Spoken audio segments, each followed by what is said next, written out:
começo da sua graduação. Conte as impressões que tinha antes e depois de fazer parte desse mundo.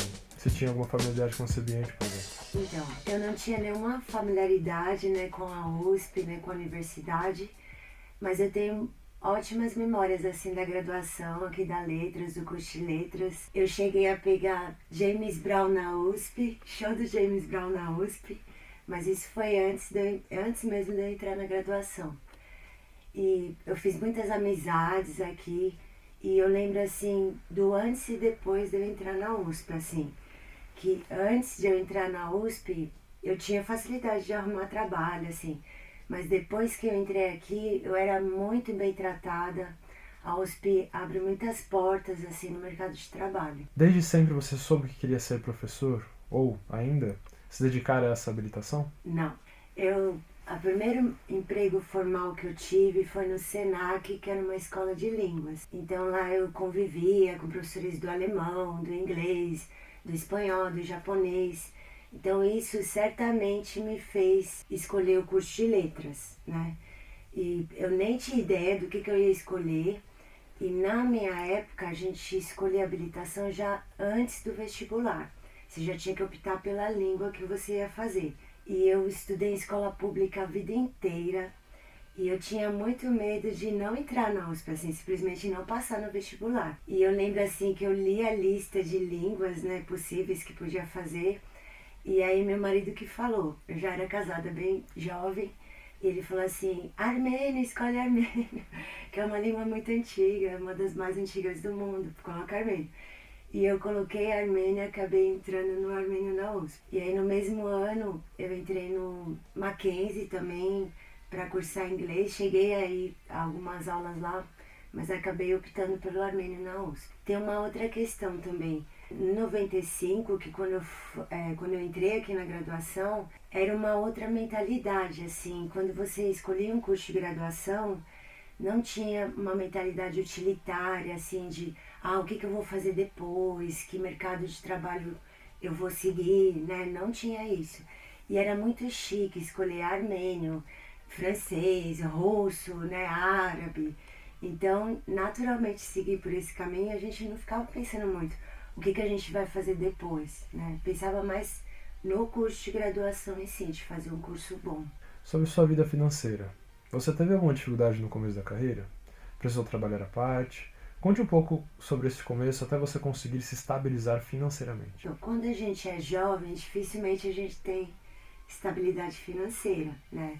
E eu vim de uma família pobre, assim, meu pai e minha mãe, eles trabalhavam na roça, assim, no interior de São Paulo. Aí eu e meu irmão, acho que a gente foi a primeira geração a entrar para a faculdade.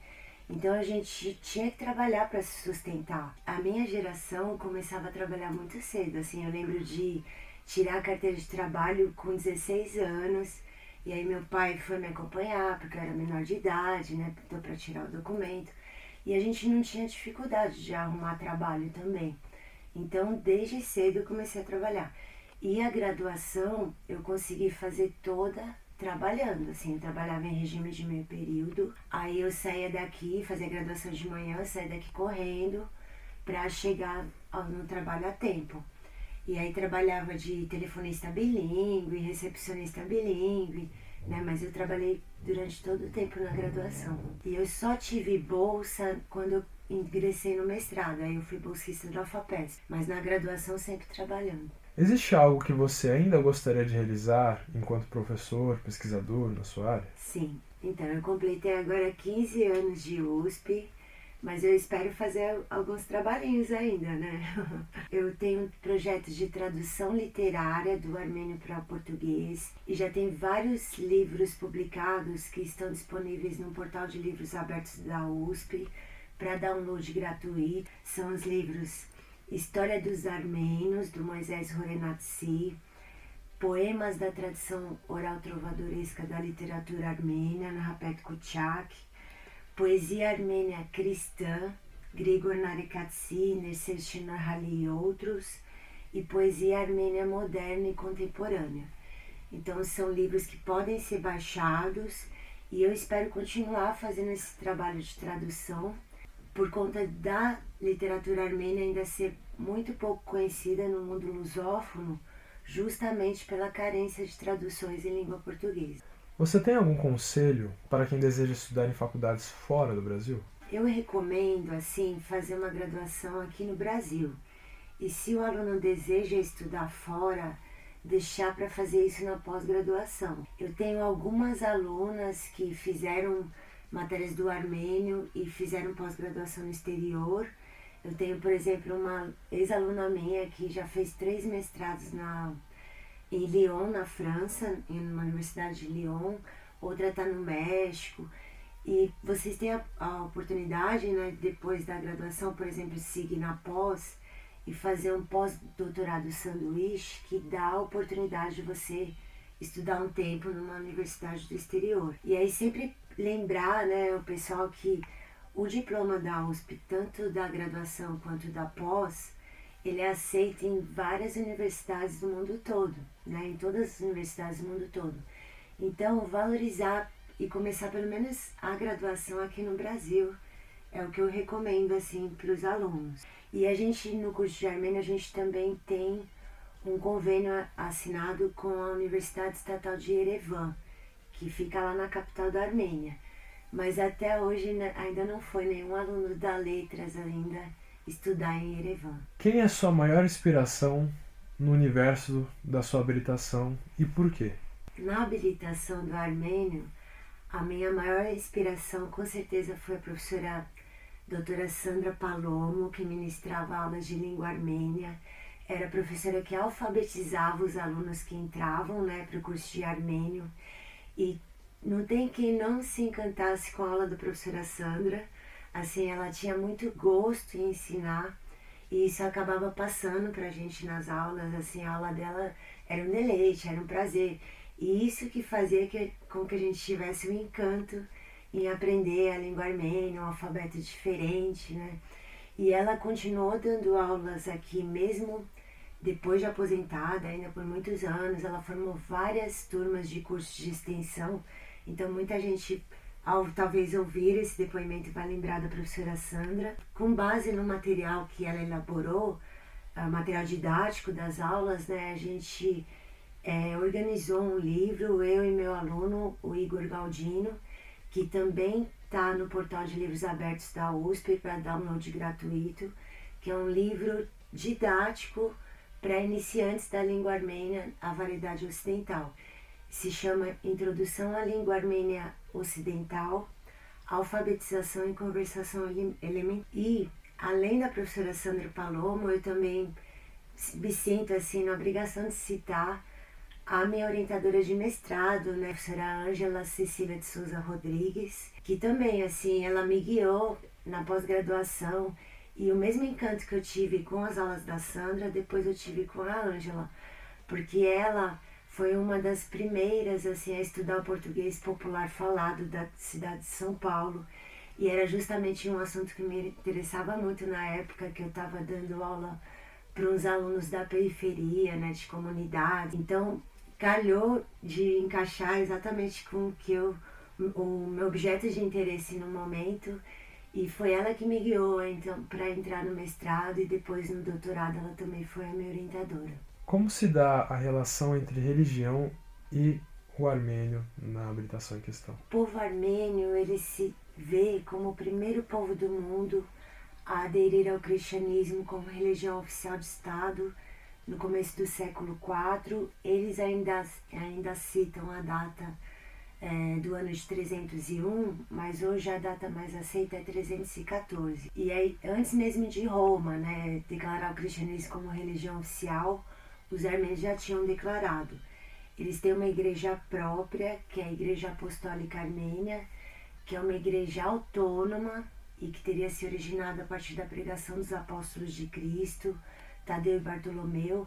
E aí, com isso, eles reivindicam, né, defendem a ideia de uma igreja independente que não derivou de nenhuma outra. A religião cristã tem um peso muito decisivo na cultura armênia.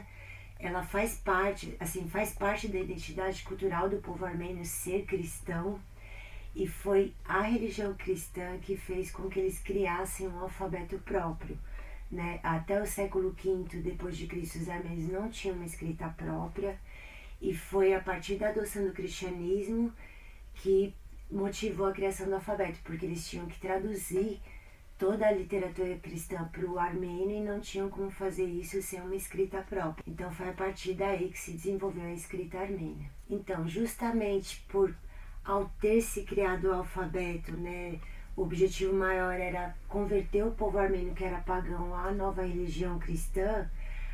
Quando nasce a literatura armênia escrita, a versão escrita, né, ela vai ser fortemente dominada por temas religiosos. Então, os primeiros textos escritos em armênio são textos cristãos. A primeira obra escrita em língua armênia é a Bíblia, a tradução da Bíblia para o armênio. Então, a gente tem principalmente uma matéria de literatura armênia, que é poesia cristã e poesia trovadoresca, que é dedicada justamente ao começo da literatura armênia escrita e a esses textos de natureza cristã.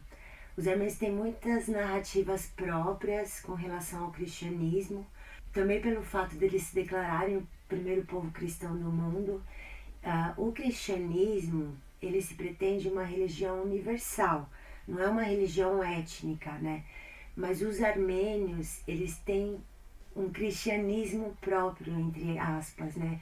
Ele tem a sua igreja própria, tem muitas narrativas próprias da introdução do cristianismo na Armênia. Então a gente diz que é uma religião etnicizada, no caso dos armênios, né? Um cristianismo próprio do povo armênio. Você teve alguma desilusão ao optar por essa habilitação? Em relação ao que você achou que ia fazer ou como as coisas iriam realmente funcionar? Então, assim, meu objetivo, assim, quando eu ingressei na Letras, era ter uma graduação. E aí, como eu já mencionei, a gente não tinha essa mentalidade utilitária do que ia fazer depois. E eu consegui fazer o curso de graduação, habilitação armênia e português, no tempo regular, que era então 4 anos. Não tive nenhuma reprovação, consegui fazer a graduação trabalhando. Então, assim, eu não posso dizer que eu tive alguma frustração, assim, durante o curso de graduação. Então, e aí quando eu concluí a graduação, eu tive várias oportunidades, assim, no mercado de trabalho. Eu estava muito bem empregada, tinha um bom salário.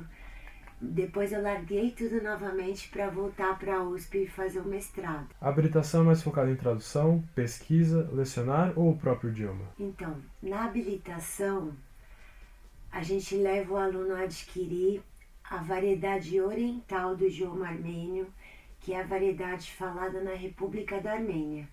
O armênio tem 2 dialetos principais, que são o oriental, que é falado lá na Armênia, e o ocidental, que é falado em toda a diáspora ocidental. Então, o aluno ele faz 6 semestres, né, de língua armênia, e isso leva ele a adquirir, né, ter um conhecimento profundo do armênio oriental. E só lá no final do curso é que ele estuda as principais diferenças entre o armênio oriental e o armênio ocidental. O aluno que faz graduação em armênio, ele pode tanto lecionar, ser professor de armênio, quanto seguir a carreira de pesquisador, a carreira acadêmica. A gente incentiva muitos alunos a já começarem a fazer pesquisa, já na graduação, através de uma iniciação científica, ou do TGI, né, trabalho de graduação individual, que é muito parecido com mestrado já, porque o aluno tem que redigir uma monografia, né, desenvolve a pesquisa, redige a monografia, defende essa monografia perante uma banca, né. Então ele pode também seguir a carreira de pesquisador. E agora a gente tem armênio também em nível de pós-graduação, né, o aluno pode ingressar no programa Letra, que é o programa de pós-graduação em Letras Estrangeiras e Tradução, que é abrigado dentro do DLM, o Departamento de Letras Modernas da USP. Então o edital abre todo ano, no começo do ano, e mesmo uma pessoa que não fez a habilitação do armênio pode perfeitamente fazer um mestrado no armênio, porque tem muitos campos de pesquisa possíveis e material em várias línguas, né? Mesmo se a pessoa não for alfabetizada em armênio, ela pode ter acesso a material em francês, em inglês, outras línguas, russo até. Então é perfeitamente possível seguir a carreira de pesquisador nessa área. Então, assim, ó, o aluno aprende a fazer tradução, ele sai um apto tradutor da literatura armênia para o português. Ele também pode dar aulas de língua armênia, pode seguir a carreira universitária, a carreira acadêmica.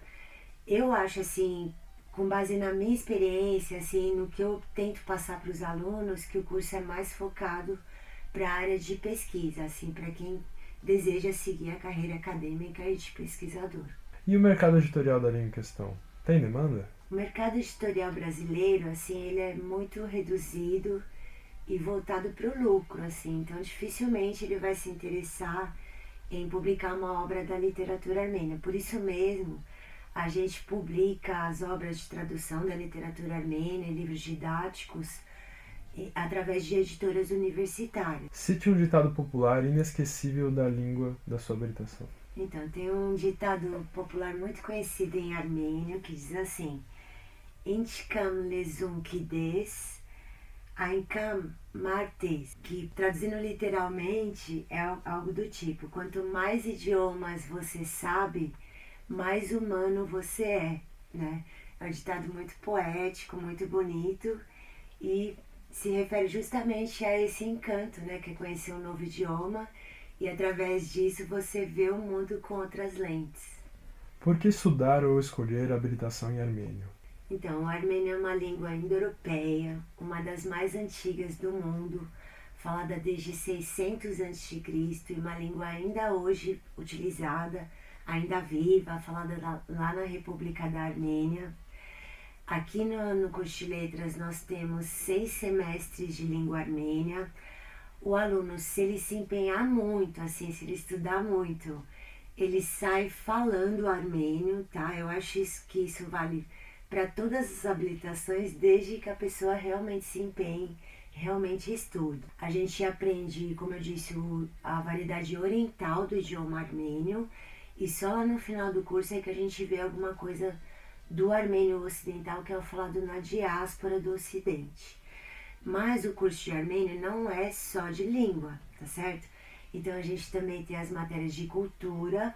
Cultura 1 a gente estuda principalmente a história do povo armênio, desde as origens do povo armênio, lá as narrativas tradicionais do povo armênio. Os armênios gostam de dizer que eles são descendentes de Jafé, um dos filhos de Noé, e que a Arca de Noé, depois do dilúvio, atracou no Monte Ararat, que é o principal símbolo da Armênia, né? Um grande símbolo de identidade cultural do povo armênio, e que paradoxalmente hoje não se encontra na Armênia, mas na Turquia. Então a gente vê todas essas narrativas, vê a história do povo, né, que é uma história muito antiga, até a história contemporânea, o genocídio pelo qual o povo armênio passou, um genocídio lá no começo do século XX, durante a dominação da Armênia pelo Império Turco Otomano, e no qual morreram de 1,5 milhão a 2 milhões de pessoas, ninguém sabe ao certo, e que é um genocídio até hoje não reconhecido pelo Império Turco Otomano. Por isso os armênios do mundo todo, eles lembram desse genocídio todos os anos, no dia 24 de abril, com procissões e missas, né, para relembrar os mortos nesse genocídio. Então a gente também estuda esses fatos tristes da história da Armênia, né, em cultura. Em cultura 2 vemos as artes armênias, então desde a arte dos manuscritos armênios, das iluminuras armênias, né, quando os armênios criaram um alfabeto, eles traduziram obras da literatura cristã para o armênio, e aí eles tinham o costume de adornar os manuscritos com pinturas em miniatura, ilustrando cenas da Bíblia, né? São as iluminuras dos manuscritos, é uma arte muito bela, que a gente também estuda em Cultura 2. Vê o cinema armênio, tá? Cinema da diáspora, dança, música armênia, até System of a Down a gente vê, né? Que todo mundo sabe que é uma banda que o pessoal jovem curte bastante, e todos os integrantes têm ascendência armênia, né? E também temos 6 matérias de literatura armênia, em que a gente estuda desde os documentos antigos da poesia armênia, né, que é a literatura oral cultivada pelos bardos trovadores, uma literatura que sobreviveu oralmente por cerca de 1000 anos, só sendo documentada, passada de geração em geração oralmente, através dos bardos, e que só foi documentada depois que se criou o alfabeto lá no século V depois de Cristo. Então a gente vê desde as origens, né, dessa literatura oral, passando pela literatura cristã, depois que se criou o alfabeto, eles se dedicaram à tradução de obras da literatura cristã para o armênio, até a literatura moderna e contemporânea, que é fortemente marcada tanto pela experiência do genocídio quanto da expatriação, né, a formação das comunidades da diáspora do povo armênio. O curso de armênio, o próprio curso de armênio aqui da USP, ele só existe por conta de um sobrevivente desse genocídio, né, o professor Querosian, que fundou o curso de armênio aqui lá em 1964, né. Então, talvez, se não fosse esse triste fato, né, da história da Armênia, o curso de armênio da letras nem existiria, né. Então, no curso de armênio, a pessoa sai com uma formação muito completa, tanto da língua armênia quanto da sua história, sua cultura e a literatura de modo geral.